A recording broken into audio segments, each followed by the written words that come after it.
President Marcos says the country's resolve on territorial integrity remains non-negotiable.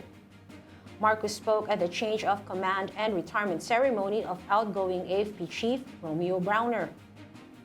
Marcos said the country remains steadfast in defending its territory while adhering to peace and international law. He said the Philippines has always been and will always remain a nation that seeks peace. The president said the country will seek cooperation but will never compromise its sovereignty.